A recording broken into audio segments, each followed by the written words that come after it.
नमस्कार, स्वागत है आप सभी का हमारे कार्यक्रम संजीवनी में। आपके साथ मैं हूं सोनाली शर्मा। दर्शकों, आयुर्वेद एक ऐसा विज्ञान जिसे देश ही नहीं आज विश्व भी उत्साह भरी नजरों से देख रहा है। आयुर्वेद एक ऐसी चिकित्सा पद्धति है जिसका वर्णन हमारे वेदों में है, इसीलिए इसे जीवन का विज्ञान कहा जाता है। आज कार्यक्रम के जरिए हम आयुर्वेद को और भी करीब से जानने की कोशिश करेंगे और ये भी जानेंगे खास तौर पर कि किस तरह से एक स्वस्थ जीवन शैली और आयुर्वेद के बीच संबंध आखिर है क्या। और इस विषय पर बात करने के लिए एक बेहद खास मेहमान हमारे साथ स्टूडियो में उपस्थित हैं। हमारे साथ डॉक्टर राजीव कुरेले जी हैं, जो एसोसिएट प्रोफेसर हैं आयुर्वेद विश्वविद्यालय उत्तराखंड। तो उनका स्वागत करते हैं और बातचीत का सिलसिला शुरू करते हैं। डॉक्टर साहब, बहुत बहुत स्वागत आपका हमारे कार्यक्रम में। सोनाली जी, बहुत बहुत धन्यवाद दूरदर्शन का, जो हमारे सम्मानित दर्शकों से रूबरू करने का आपने एक मौका दिया। आज सही बात है कि आज सारी दुनिया इस कोरोना काल में मान चुकी है कि आयुर्वेद जो है हमारे लिए पूर्णतः निरापद है और जीवन जीने की एक ऐसी पद्धति है जिससे हम 100 वर्ष तक निरोग होकर कैसे जिएं। तो एक पूरा एक विज्ञान है, एक पूरा एक पैकेज है जिसमें कि हम अपने लाइफ को सस्टेन कर सकते हैं, स्वस्थ रहते हुए अपने आप को खुश रख सकते हैं। तो आयुर्वेद जो है 2 शब्दों से मिलके बना है, आयु और वेद। आयु में फिर फर्दर 4 चीज़ों का कॉम्बिनेशन होता है: शरीर, सत्य, आत्म और इंद्रिय। शरीर अर्थात बॉडी, जिसको काय कहते हैं, काय चिकित्सा जिससे बना है। आत्मा अर्थात सोल, जिससे कि हम एनर्जी लेते हैं। माइंड और सेंस ऑर्गन, इंद्रिय। इंद्र नाम प्राणा तस्य ज्ञापक साधनम इंद्रिय। तो ये 4 जो हमारे जीवन के जो पिलर्स हैं, इनका पूरा कॉम्बिनेशन आयु कहलाता है।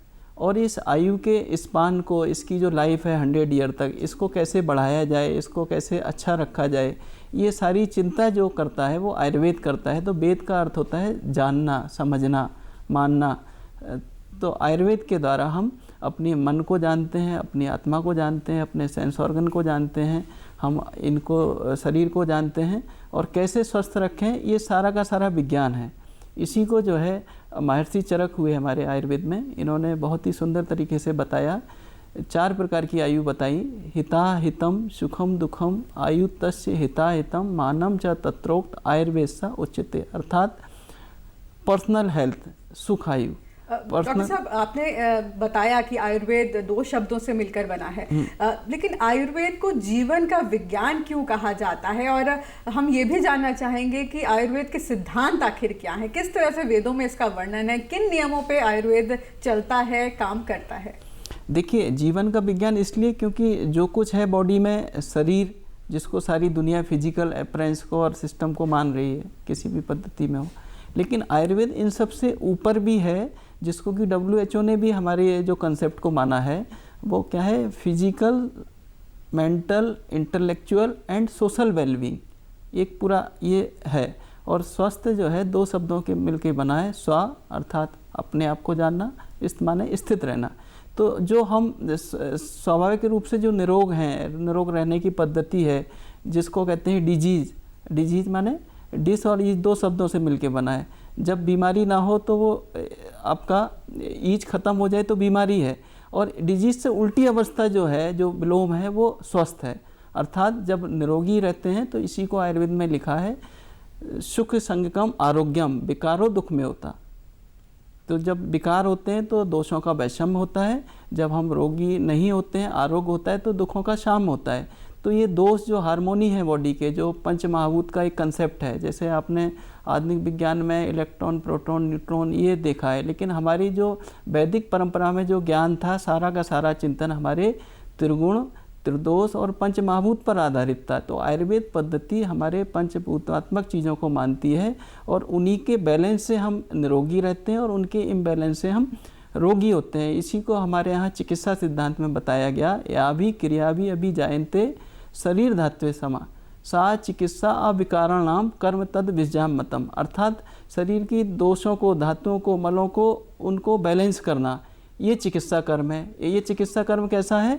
सा चिकित्सा अविकारण नाम, जिसका कोई साइड इफ़ेक्ट ना हो, कोई अनटूवर्ड इफ़ेक्ट ना हो। इसीलिए शायद आज पूरे विश्व में आयुर्वेद को सब स्वीकार कर रहे हैं कि आयुर्वेद पद्धति से बढ़िया पद्धति नहीं है। और हमारे महर्षि सुश्रुत हुए, उन्होंने स्वास्थ्य को एक बहुत बढ़िया डेफिनेशन के रूप में दिया, जो एक अपने दुनिया में यूनिक डेफिनेशन है। सम दोषा सम अग्नि सम धातु मल क्रिया प्रसन्न आत्मेंद्रिय मना सुस्त इत्यादि दिए थे। अर्थात दो एंगल में उन्होंने बात करी, एक फिजिकल हेल्थ की जिसमें कि हमारे शरीर के दोष, वात पित्त कफ, अग्नियाँ 13 प्रकार की अग्नियाँ, इसमें एक जठराग्नि, 7 जो है धात्वाग्नि और 5 भूताग्नि, और मल अर्थात जो एक्सक्रीटरी सिस्टम है, तो इनका बैलेंस रहे बॉडी में। और इसके अलावा प्रसन्न आत्मेंद्रिय मना, हमारे जो जितने भी जो है मानसिक और जो है आत्मिक जो कर्म है वो प्रबल तरीके से अच्छे हों और परमानंद में रहते हुए हम सोसाइटी के लिए कुछ अच्छा करें, अच्छा सोचें और 100 साल तक स्वस्थ जिएं। ऐसा एक आयुर्वेद की स्वास्थ्य की संकल्पना है। बिल्कुल, खुद भी स्वस्थ रहें और दूसरों को भी स्वस्थ रखें, ये कहीं ना कहीं उद्देश्य अगर आयुर्वेद का कहा जाए तो इसको हम कह सकते हैं। डॉक्टर साहब, आपसे ये जानना चाहेंगे कि चिकित्सा तो आयुर्वेद में होती ही है, अलग अलग तरीके हैं, अलग अलग औषधियाँ हैं, लेकिन एक स्वस्थ जीवन शैली का वर्णन आयुर्वेद में किस तरह किया गया है और स्वस्थ जीवन शैली के लिए आयुर्वेद क्या कुछ लोगों को बताता है? देखिए, आयुर्वेद में जो है जो भी कंसेप्ट है वो पंच महाभूत और दोषों से है। पंच महाभूत के जो प्रतिनिधि द्रव्य हैं वो 3 हैं, वात पित्त कफ, जिनको कि शरीर के स्तंभ पिलर बताए हैं, जिन पे बॉडी टिकी हुई है, जिस पे हमारी लाइफ जीवन सस्टेन कर रहा है। और इनके जो सब पिलर हैं वो हैं आहार, निद्रा और ब्रह्मचर्य। और आहार अर्थात कैसी हमारी फूड हो, किस तरह से हमारी ये हो, विहार माने एक्टिविटीज़ क्या है, और ब्रह्मचर्य माने किस प्रकार हम संयमित मर्यादित रहते हुए अपने समाज में जो है करणीय कर्मों को करें और अकरणीय कर्मों को ना करें। तो एक पूरा का पूरा विज्ञान है। इसमें दिनचर्या एक महत्वपूर्ण फैक्टर है, जिसमें हमारे जागने से लेके सोने तक की सारी क्रियाएं हैं और सोने से लेके विश्राम तक का सारा सिस्टम है। तो आयुर्वेद में जो 3 प्रकार के सिस्टम बताए हैं, दिनचर्या अर्थात दिन में काम करने वाले रूटीन, रात्रिचर्या और स्वस्थ व्रत जिसमें कि हमारी ऋतुचर्या। तो व्रत कहते हैं, स्वस्थ माने अर्थात हेल्थ, व्रत माने एक परिधि। तो एक हमारा घेरा है, एक अनुशासन है, इस अनुशासन में सबको उठना है। आज सारे आप शहरों में से लेके जितनी हमारी फास्ट ट्रैक की लाइफ हो गई है, आप देखें कि किसी के पास अपने लिए टाइम नहीं है, अपने रूटीन के लिए टाइम नहीं है। हमारे ऑफिस के टाइम फिक्स हैं लेकिन हमारे जागने उठने का टाइम फिक्स नहीं है। तो सबसे पहले जो है आयुर्वेद में उठने का विधान बताया कि सबसे पहले आप जो है ब्रह्म मुहूर्त में उठें। तो अगर ब्रह्म मुहूर्त 4 बजे से प्रारंभ हो जाता है तो आप 6 बजे से पहले किसी भी हालत में उठ जाएं। इसके बाद तो फिर आप स्वास्थ्य को नहीं बचा सकते। यानी कि अपनी जो दिनचर्या है उसकी शुरुआत सुबह जागने से बताई है। जो सुबह का जो उठना है वो जितना जल्दी हो सके, 6 बजे सबसे बेहतर नहीं। 6 ब्रह्म मुहूर्त बताया है, लेकिन आप कोशिश करेंगे 6 बजे से पहले उठ जाएं। वो उनके लिए है जो लोग देर में उठते हैं, उनके लिए बता रहा हूँ। लेकिन आइडियली जो है, क्योंकि कारण है, आपने देखा होगा सारी प्रकृति में पक्षियों से लेके सबका, हमारी शरीर में वायु है वो इस समय पे सबसे ज़्यादा एक्टिवेट होती है। तो कफ नहीं होता है और ज़बरदस्ती हम सोते हैं तो मानसिक रूप से हम अपने सिस्टम को डिस्टर्ब करते हैं। तो उठने के बाद फिर हम जो है भगवान की प्रार्थना करें, एक खुश होकर अपने जीवन को नए जीवन की तरह उसको मानें, आनंद से रहें। और फिर जो है ऊषा पान, हमारे यहाँ मुख प्रक्षालन करें। इसके बाद आप ऊषा पान करें। ऊषा पान कहते हैं, ऊषा माने प्रातः, पान माने ड्रिंक को लेना। तो पानी को हम पीते हैं, इसमें 2 से 4 ग्लास पानी पीने से हमारे बॉडी के जितने भी टॉक्सिन्स हैं जो रात भर में आपके बने, वो एक्सक्रीटरी सिस्टम से रिमूव हो जाते हैं। तो हमने ऊषा पान करना है। ऊषा पान डॉक्टर साहब, पानी को लेकर भी कुछ ठंडा, गुनगुना, गर्म, इसको लेकर भी कुछ वर्णन है? हाँ, नॉर्मली तो पानी ठंडा ही लेना चाहिए, लेकिन अगर ठंड है बहुत ज़्यादा तो आप गुनगुना पानी ले सकते हैं। कई लोग, आज आपने देखा होगा आधुनिक समय में बेड टी को इससे सब्स्टिट्यूट करने की कोशिश करते हैं, लेकिन बेड टी इसका सब्स्टिट्यूट नहीं है। पानी ही लेना है, क्योंकि इसमें पानी का शोधन और क्लीनिंग का एक अपना नेचुरल कर्म है। और पानी शीतल होने से सारी बॉडी के टॉक्सिन को रिमूव करता है और अपने और भी ड्रिंक के अपने बैड इफ़ेक्ट होते हैं। तो हमारे यहाँ पानी के लिए लिखा हुआ ऊषा पान के लिए।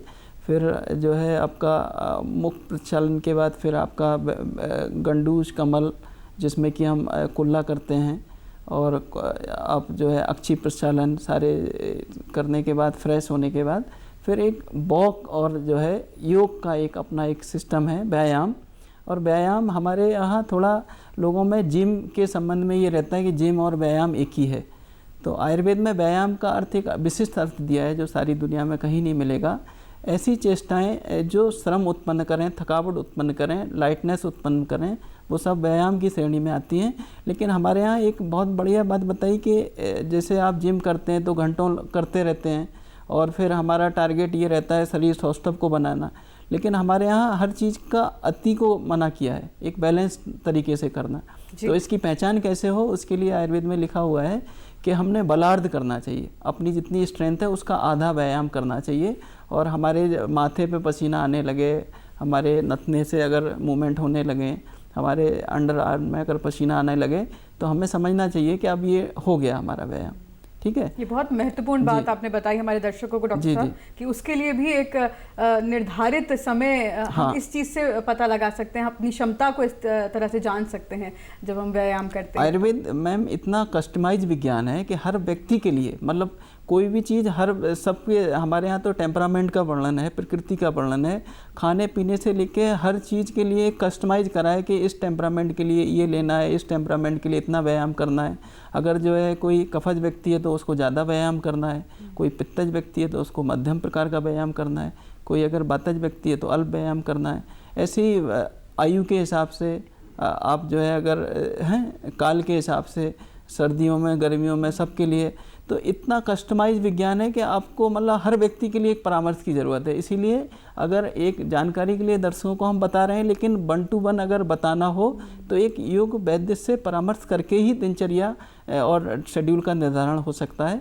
और इसके बाद एक जो है आपको प्राणायाम 5 P पर मैं महत्व देता हूँ जो व्यायाम में करना चाहिए हमने, कि सबसे पहले फिजिकल एक्सरसाइज।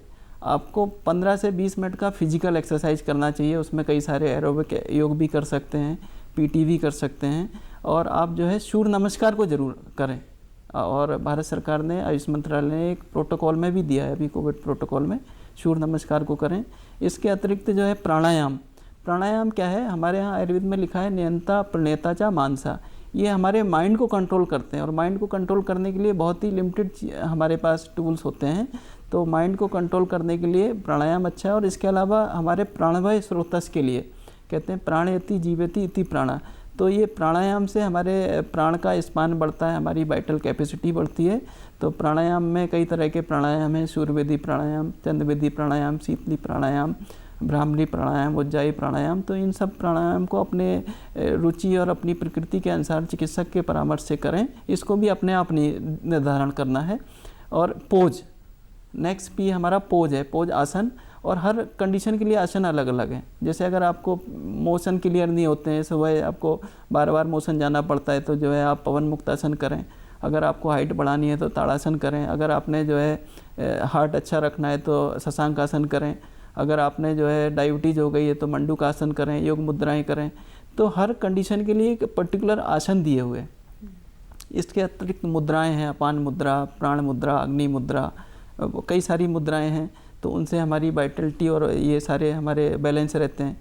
इसके अतिरिक्त जो है पामिंग, जो है आज कंप्यूटर का युग है, फेसबुक जनरेशन है, हम सोशल मीडिया से लेके सब बाहरी दुनिया में लाइट में रहते हैं। तो हमारे पास जो है आँखों की विकृतियाँ आ रही हैं, तनाव आ रहा है। तो उसके लिए क्या है कि पामिंग में हम जो है योगासन करने के बाद हाथों को ऐसे रगड़ के और अपना जो है माथे पे, तो इससे आँखों का जो भ्राजक पित्त है वो जो है बैलेंस होता है और हमारे सर का तनाव कम होता है और हमें एक बहुत बढ़िया आई साइट भी डेवलप होती है। तो ये सब रिलैक्स करने के अपने एक टूल्स हैं। तो एक व्यायाम एक बहुत महत्वपूर्ण रूटीन है जिसको कि हमें करना ही करना है स्वस्थ रहने। डॉक्टर साहब, यहाँ पर एक सवाल आपसे पूछना चाहूँगी कि जब लोग अपनी दिनचर्या की शुरुआत करते हैं, बहुत लोग जिम भी जाते हैं, तो वो सुबह भी जाते हैं या शाम के समय भी जाते हैं, लेकिन आयुर्वेद में व्यायाम को लेकर कोई निर्धारित समय दिया गया है? क्या यही चीज़ हम शाम को भी कर सकते हैं या फिर इसका करने का सबसे जो बेहतर या फ़ायदेमंद जो समय है वो सुबह ही है? आयुर्वेद में जो है सुश्रुत ने लिखा, महर्षि सुश्रुत ने, कि जो वृद्ध हैं, बालक हैं, महिलाएं हैं, तो उनको एक अपनी अवस्था के हिसाब से, चिकित्सक के परामर्श के हिसाब से उन्हें व्यायाम और इसका निर्धारण करें। और बेटर है अगर आप व्यायाम मेहनत के काम नहीं कर सकते हैं, शारीरिक या समय की परिस्थिति ऐसी है, तो चक्रमण करें। चक्रमण माने टहलने का, तो टहलना भी एक बहुत अच्छा व्यायाम है। और आप एक जो है 3 से 4 किलोमीटर तक अगर आप वॉक करते हैं तो बहुत सही है। और काल तो बस ये है कि आपने मॉर्निंग में करते हैं तो वेल एंड गुड, बहुत अच्छा है, क्योंकि उस समय हमारी अल्ट्रावायलेट रेज रहती हैं, लेकिन प्रोवाइडेड कि वो 6 बजे से पहले हो, तो उस समय हमें बहुत अच्छा एक हमें यूवी लाइट मिलती है जो हमें स्वस्थ रखने में मदद करती है। इसके अतिरिक्त अगर समय नहीं है, आप कुछ नहीं कर रहे हैं, तो बेटर है आप शाम को भी करें। लेकिन जो है संध्या काल जो हमारे यहाँ बताया गया है वो संध्या के लिए बताया गया, प्रार्थना के लिए बताया गया, ईश्वर प्रणिधान के लिए बताया गया। तो इसके बाद फिर हमारे यहाँ जो है नश्य के लिए बताया गया। नश्य जो है एक बहुत महत्वपूर्ण फैक्टर है, और अभी कोरोना टाइम में अणु तेल के नश्य का बहुत ज़्यादा प्रचलन हुआ, और इससे ड्रॉपलेट इन्फेक्शन, जितने भी कफ, कोल्ड, कोराइजा और हेडेक, इन सब में रोकने में मदद मिली। और इसके अतिरिक्त अणु तेल का एक लाभ और है, आजकल आप देख रहे होंगे नई जनरेशन में हेयर फॉलिंग बहुत हो रही है, तो ये हेयर फॉलिंग को भी रोकता है और बालों को, ग्रेइंग को भी ख़त्म करता है। तो आप देखिए कि इससे एक डेली रूटीन की तरह ले सकते हैं। इसी तरह जो है सिर पूरण, जिसमें कि हम तेल की सर में मालिश करते हैं। आज देखिए कि हम सभी के जो है रफनेस वालों में रहती है, रूखापन रहता है, हेडेक रहता है, हर व्यक्ति तनाव में दिखाई देता है। तो हमारे खाने में भी स्निग्धता थी, भोजन में भी बताया गया, अभी बताऊंगा मैं आपको। इसके अतिरिक्त सर में जो है तेल मालिश का एक प्रॉपर ये है। तो अगर आप फिर भी, नई जनरेशन है अगर तेल को अवॉइड करती है, तो हफ्ते में 2 बार तो एक प्रॉपर ये करना चाहिए। आयुर्वेद में तो नित्य के लिए ये सब लिखा हुआ है।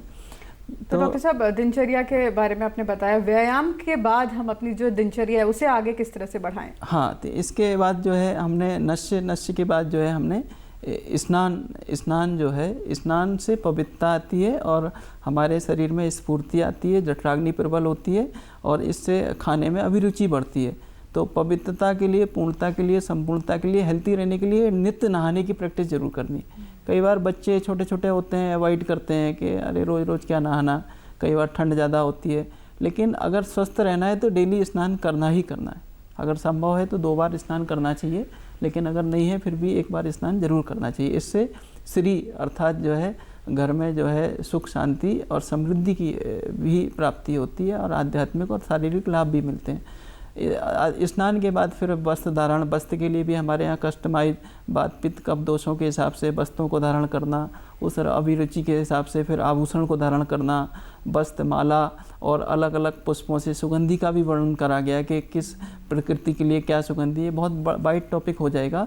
तो कस्टमाइज हमारे यहाँ, जैसे अगर कोई व्यक्ति है, गुलाब का हमें पुष्प लेना है, या हमने कमल का लेना है, या कुमुद का लेना है, तो हर प्रकृति के हिसाब से सुगंधि का भी वर्णन है। इसके अतिरिक्त जो है हमारे यहाँ फिर जब हम निकलते हैं तो एक नाश्ता मॉर्निंग में बहुत अच्छा होना चाहिए। कहते हैं कि नाश्ता जो है राजा की तरह होना चाहिए, रॉयल। तो नाश्ता, क्योंकि हम दिन में वर्किंग पे जाते हैं, टाइम का शेड्यूल ऑफिस में किसी के पास रहता है, किसी के पास नहीं रहता, तो मॉर्निंग में फूडिंग प्रॉपर होनी चाहिए। और तभी कहीं ना कहीं डॉक्टर साहब कहा जाता है कि घर से जो है कभी भी खाली पेट बाहर ना निकले। हाँ, तो नाश्ते का महत्व बहुत ज़्यादा है। और रात में लाइट फूड लेना चाहिए। और आहार के लिए हमारे यहाँ एक स्वस्थ रहने का एक पूरा सिस्टम है। आहार के लिए कहते हैं कि जो आहार है वो हमारा, कई सारे 5 क्वेश्चन दर्शकों के रहते हैं जो यदा कदा मेरे पास आ जाते हैं कि डॉक्टर साहब क्या खाएं, कितना खाएं, क्यों खाएं, कैसे खाना चाहिए, खाने का सही तरीका क्या है। तो आहार के लिए मैं आपको बताना चाहता हूं मैम कि आहार जो है हमेशा, सबसे पहली बात याद रखिए कि बहुत महंगा खाने से, ज़्यादा कॉस्टली लेने से हम हेल्दी नहीं बन सकते। आहार लेने की पहली शर्त ये कि सीजनल होना चाहिए, सुपाच्य होना चाहिए, हल्का होना चाहिए, गर्म होना चाहिए, वेर एवर पॉसिबल फ्रिज का प्रयोग कम से कम होना चाहिए। उसकी नेचर चेंज हो जाता है, उसकी फूडिंग का डिटोरिएट हो जाता है, उसका नेचुरल जो ऑक्सीडेंट होते हैं उसमें सारे पोषक तत्व होते हैं। सुपाच्य होना चाहिए, पौष्टिक होना चाहिए। और आहार के लिए कितना खाएं, तो उसके लिए हमारे यहाँ लिखा हुआ है कि पेट, जो हमारा कुक्षी को पेट बोला गया है, कुक्षी, इसका 1/3 या आधा भाग जो है हम सॉलिड चीज़ों से भरें, 1/3 हम लिक्विड से भरें, 1/3 खाली रखें। आप देखें कि हमारे खाने का बस ये रहता है कि बस हम गिनती के हिसाब से खाते हैं, तो वैसे नहीं करना है कि मतलब आपको अपना खाने का भी एक इंडिकेशन दिया हुआ है कि कब हम जाने के खाना पूरा हो गया। तो खाने में जब भूख प्यास ख़त्म हो जाए, उद्गार आ जाए, आपके हृदय पे बोझ ना रहे, स्टमक का कोई अटैचमेंट रह के उद्गार आपको हैवीनेस ना लगे, लाइटनेस की फीलिंग हो, तो आप समझिए आपका आहार हो गया। बैठने पे, लेटने पे, खड़े होने पे, कार्य करने पे बाधाएं ना आए, सांस लेने पे आपको अवरोध ना हो, तो आहार का लक्षण है। इसके अलावा और बताया कि जब प्रसन्नता हो, खुशी हो, इसके बाद आप खा रहे हैं तो फिर वो आहार आपके लिए लाइबिलिटी है, तो आपने विद इन लिमिट खाना है। और हमारे यहाँ 3 बातें बताई गई हैं, हितभुक, मितभुक और कालभुक, स्वस्थ रहने का गुरु मंत्र है। हितभुक माने शरीर के लिए हिताहार खाएं। हिताहार बताया गया कि षड्रस युक्त, आपने मॉडर्न में कंसेप्ट पढ़ा होगा, protein, carbohydrate, fat, minerals, vitamins, antioxidant, ये सब चीज़ें हैं। तो ये चीज़ भी ठीक है, समय के हिसाब से हमने अपडेट लेना चाहिए। लेकिन हमारे यहाँ एक अलग कंसेप्ट है, वो है षड्रस। आपने देखा होगा ट्रेडिशन थाली में चटनी भी होती थी, पापड़ भी है, छाछ भी है, आपको मिष्ठान भी है, तो सब्जी भी सीजनल है। अगर आजकल आप देखिए फलों में गर्मी है तो आपको कुकर बेटिसी के सारे फैमिली मिलेंगी, आपको जो है लौकी है, तुरई है, टिंडा है, परवल है, आपको फलों में जो है आपको मस्क मैनल है, आपको तरबूज मिलेगा, आम मिलेंगे। तो जठराग्नि जब कम हो जाती है तो नेचर वो वैसी चीज़ें देता है, तो आपने ऑफ नेचर की चीज़ें मत खरीदिए, मत यूज करिए। तो पहला ये गुरु मंत्र है। इसके अलावा जो है कि खाने के लिए हमारे यहाँ महर्षि चरक ने द्वादश आसन विचार में कुछ और बताया। उन्होंने कहा कि भोजन जो है एक तो एकांत में करें, एक उपयुक्त स्थान में करें, कभी खड़े होके ना करें, एक बैठ के करें, आसन में करें। भोजन को बहुत जल्दी ना करें, भोजन को बहुत देर से ना करें, भोजन को तनमना मन से खाएं। आप देखिए कितना भी आपको अमृत भी परोस दिया जाए और आप मन से नहीं खाएंगे तो कहाँ से वो लगेगा। तो तन्मय होके रुचिकारक लें और भोजन में स्निग्धता रखें, भोजन गर्म हो। ठंडा भोजन करेंगे, आप देखिए कि वर्किंग लाइफ में क्या होता है, खाना हमने रख लिया, ठंडा खाना खा रहे हैं तो अब संभव भी नहीं है। लेकिन आप जहाँ तक कोशिश करें गर्म करें, या गर्म नहीं कर सकते तो उसको थोड़ा उस समय उसको देखें कि कैसे हम उस चीज़ों को मैनेज कर सकते हैं। इसी तरह यहाँ पे आपको रोकना चाहूँगी, ये भी जानना चाहूँगी कि खाने को लेकर कितनी बार एक दिन में खाना चाहिए, 24 घंटे में हमें कितनी बार जो कहते हैं मील समय लेनी चाहिए। आजकल एक इंटरमिटेंट फास्टिंग का भी बहुत प्रचलन हो रहा है, तो सही वक्त क्या है खाने का और कितनी बार एक दिन में हमें भोजन ग्रहण करना चाहिए? वैसे तो सही वक्त तो ये कि दिन में जो है 12 बजे तक खाना खा लेना चाहिए और नाश्ता जो है 8 बजे से पहले कर लेना चाहिए, और शाम का खाना 7 से 9 बजे के बीच में कर लेना चाहिए। लेकिन फिर भी अगर आपको पिछला खाना नहीं पचा है और आपको फीलिंग आ रही है फुलनेस की, तो एक नेचुरल पद्धति का है, एक मैंने अपने गुरुजनों से सीखा है, जब भी दिमाग में डाउट आ जाए कि खाएं या ना खाएं तो यू फॉरगेट, आप भूल जाइए नहीं खाना है। और जब भी जाएं या ना जाएं, मतलब हमें जो अर्ज आती है हमारे बेगों की, हमारे टॉयलेट के लिए, यूरिन के लिए, या कोई भी हमारे श्वास प्रश्वास जो भी हमारे अर्ज आते हैं तो ज़रूर उनको करें। यानी कि जो नेचुरल जो संकेत हैं जो शरीर देता है उनको ज़रूर समझें। हाँ, कभी भी आप जो है अगर आप भूख को अगर डाउट हो रहा है तो आप उसको अवॉइड कर दीजिए उसको, तो आप स्वस्थ रहेंगे। और खाने के लिए जो है आपने ध्यान रखिए कि हमेशा षड्रस युक्त भोजन रखना है खाने में। और अपनी एक चरक ने और विशेष बात बताई, महर्षि चरक ने, कि अपनी प्रकृति को जानो, अपनी प्रकृति के प्रतिकूल आहार विहार औषधि का सेवन करें, लेकिन मन के अनुकूल हो। अर्थात अगर हम जो है वातज व्यक्ति हैं और हल्का आहार लेंगे तो बीमार पड़ेंगे। अगर हम जो है कफज व्यक्ति हैं, दूध दही मलाई खाएंगे तो और हैवी होंगे। पित्तज व्यक्ति हैं, अगर हम समोसे चटपटे नमकीन और ये सब मिर्च खाएंगे तो और ज़्यादा हमारी आंखें ख़राब होंगी, पित्तज विकार होंगे। तो अपनी प्रकृति के विपरीत जब भी मन में रुचि जहाँ रहती है उस चीज़ को अवॉइड करना है, उस वस्तु को अवॉइड करना है। और हमने कोशिश करनी है कि हमारे पास सीजनल सारी चीज़ें रहें और अपनी प्रकृति, और कई बार हम स्वतः निर्धारण नहीं कर पाते हैं। तो इसीलिए आयुर्वेद में जो है 2 प्रयोजन बताए गए हैं, प्रयोजनम चा स्वस्थ स्वास्थ्य रक्षणम, आतुरस विकार प्रशमनम चा। तो आतुर की चिकित्सा तो बाद में करेंगे, लेकिन अगर आप सही रहते हैं, prevention is better than cure, तो आप बीमारी नहीं पड़ेंगे। तो इसलिए डॉक्टर को, आयुर्वेदिक वैद्य को ज़रूर आप परामर्श लीजिए, और कभी सुनी सुनाई बातों पे कि वो ऐसे करते हैं तो हमने फॉलो करना है, ऐसे रूटीन को मत करिए। आप जो है किसी डॉक्टर से परामर्श लेके एक अपना रूटीन बनाइए, अपने प्रकृति का असेसमेंट करिए, फिर अपने खान पान और इनका आप निर्धारण कराइए। बिल्कुल। डॉक्टर साहब, समय कम है तो मैं जल्दी आपसे कुछ सवाल पूछूंगी और संक्षेप में आप उनका प्लीज़ जवाब दीजिएगा। किचन हमारे जो घर है एक बहुत महत्वपूर्ण हिस्सा होता है। क्या वो ऐसी चीज़ें हैं जो हमारी किचन में ऐसी मौजूद हैं जो हम अपने दिनचर्या में शामिल कर सकते हैं, भले ही हमें कोई बीमारी हो या ना हो, लेकिन स्वस्थ रहने में वो तमाम चीज़ें हमारी मदद कर सकती हैं अगर हम उसे दिन में कभी ना कभी इस्तेमाल करें? आपको मैं बड़ी अच्छी बात बताने वाला हूँ कि सारी दुनिया में कोविड में इतना ज़्यादा चैलेंज रहा, और इंडिया में अन्य विकसित देशों की तुलना में बात करें तो उतनी फैसिलिटी भी नहीं थी, इतना ज़्यादा हमारे पास पॉपुलेशन से लेके सब चीज़ें चैलेंज रहे, लेकिन कहीं ना कहीं हमारा सर्वाइवल लोगों से बेटर रहा। तो उसकी वजह यही है कि जो दादी माँ के नुस्खे, हमारी किचन, मुझे लगता है कि ये हमारा सबसे बड़ी स्ट्रेंथ रही है। और आज किचन में क्या नहीं है, एंटी कैंसरस हल्दी है, आपका जो है पेट में अगर कार्बोनेटिव आपका जो जितने भी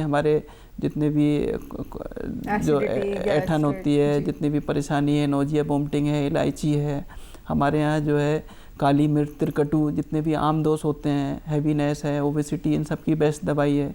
किसी को पेट में दर्द है तो हींग है, अगर किसी को आद्यमान हो रहा तो हरड़ है, उसमें जो है अजवाइन है। इसी तरह जो है हमारे पास बहुत सारे मसाले हैं, जावित्री, जायफल, तेजपत्र, तो ये सारी की सारी जितनी भी जो औषधियाँ हैं, इसमें अगर आपका पाचन कम है तो अमचूर है हमारे पास जो है जीरा। आज देखिए ओबेसिटी है, कुछ भी है, अगर आप जीरे को अगर ज़्यादा डालते हैं, मैं खुद व्यक्तिगत रूप से सब्जियों में जीरे को ज़्यादा डालता हूँ, तो खाना बड़े इजीली डाइजेस्ट हो जाता है। तो जितनी भी जो सब चीज़ें हैं, ये कहीं ना कहीं हमारे स्वास्थ्य को एक इतना बढ़िया कॉम्बिनेशन बनाया है। जैसे आप बैगन खाते हैं तो बैगन से वायु बढ़ती है, तो हमारे यहाँ लहसुन से उसको संस्कार करके उसको हम कंपेंसेट कर देते हैं। दही को जलेबी खाने का विधान है, जिससे दही से पित्त बढ़ता है, जलेबी से कंपेंसेट हो जाता है। तो हमारे यहाँ जितनी भी जो औषधियों के जो संस्कार बताए हैं, आहार के संस्कार हैं, आहार कल्पना और औषधि कल्पना, वो इस तरह से डिज़ाइन हुई हैं जिससे हमारे पंचमहाभूतों का बैलेंस बन जाए, और पंचमहाभूतों का बैलेंस ही आरोग्य है और इनका इम्बैलेंस ही रोग है। तो इस सब को ध्यान में रखते हुए आयुर्वेद अपने आप में एक विशिष्ट पद्धति है। बिल्कुल। और जी डॉक्टर साहब, इम्यूनिटी बूस्टर एक शब्द है जो बहुत चला बीच में, और काढ़े का हमने बहुत प्रयोग किया, चाहे कोरोना का पूरा समय रहा हो। इम्यूनिटी बढ़ाने के लिए काढ़ा या कोई और चीज़ किस तरह से हमें लेनी चाहिए और किस तरह से हमें घर में उसको तैयार करना चाहिए? और क्योंकि अब मौसम भी बदल रहा है, गर्मियाँ दस्तक दे रही हैं, तो काढ़े का प्रयोग किस तरह से करना चाहिए? देखिए, वैसे तो अगर आप जो है आइडियल स्वस्थ दिनचर्या का पालन करेंगे तो इम्यूनिटी अच्छी रहनी है, क्योंकि इम्यूनिटी क्या है, व्याधि क्षमित कहते हैं, जिसको चक्रपाणी ने दिया कि हमारे शरीर जो है धातुओं से बना है, रक्त, रक्त, मांस, अस्थि, मज्जा, शुक्र, इनका जो सार भाग है, परम तेज है वो ओज है। ओज के बाद तेज, कांति, आपने किसी की वॉइस से लेके उनकी पर्सनैलिटी देखा होगा, अलग से चमक, शाइनिंग फील होती है, देख के लगता है कि हाँ हेल्दी बंदा आ रहा। तो ये सब जो है औषधियों की बहुत ज़्यादा डिपेंडेंसी नहीं है, लेकिन फिर भी जो है आयुर्वेद में एक रसायन वर्ग का वर्णन किया है, जिनको रसायन कहते हैं, जिससे पुष्टि का जो औषधियाँ हैं, पुष्टि का जो मार्ग है, वो औषधियाँ हमारे यहाँ रसायन के लिए कहा है दीर्घम आयु स्मृति मेधा आरोग्यम बलम, इससे लंबी आयु, मेधा, धीर धीरती, स्मृति, प्रज्ञा, भेदा, इनसे ब्रेन के सारे फंक्शन इंप्रूव होते हैं। लंबी आयु मिलती है, स्मृति मिलती है, बल मिलता है, प्रणत कांति, चेहरे पे चमक रहती है, स्वर, वर्ण और ओज की मतलब वॉइस में अच्छी रहती है। तो ये सब जो है रसायन औषधियों में, और रसायन भी हमारे यहाँ अलग अलग फंक्शन के लिए बताएं। इसके लिए भी ये नहीं कि एक पर्टिकुलर सबके लिए, जैसे महिलाओं के लिए रसायन है तो शतावरी है, इसको महिलाओं के लिए इससे बढ़िया रसायन नहीं है। अगर किसी को स्त्री रोग आदि हैं तो अशोक रसायन है, किसी को हृदय का रोग है तो अर्जुन रसायन है, किसी को अगर तो कहीं ना कहीं डॉक्टर साहब आयुर्वेद जो है वो कोई चिकित्सा ही नहीं बल्कि एक पूरी जीवन शैली, एक स्वस्थ जीवन शैली का आधार, पैकेज ऑफ लाइफ, पैकेज। बिल्कुल डॉक्टर साहब, आप हमारे कार्यक्रम में आए और इतनी महत्वपूर्ण जानकारी आपने इतनी सारी चीज़ों को लेकर आज इस कार्यक्रम के माध्यम से दी है। आपका बहुत बहुत शुक्रिया, आपने समय निकाला और आप हमारे कार्यक्रम में आए, बहुत बहुत धन्यवाद। Thank you. तो दर्शकों, उम्मीद करते हैं आपको आज का हमारा ये कार्यक्रम संजीवनी का बेहद पसंद आया होगा। अगली बार एक और नए विषय के साथ आप सभी के सामने उपस्थित होंगे, तब तक ले इजाजत दीजिए। नमस्कार।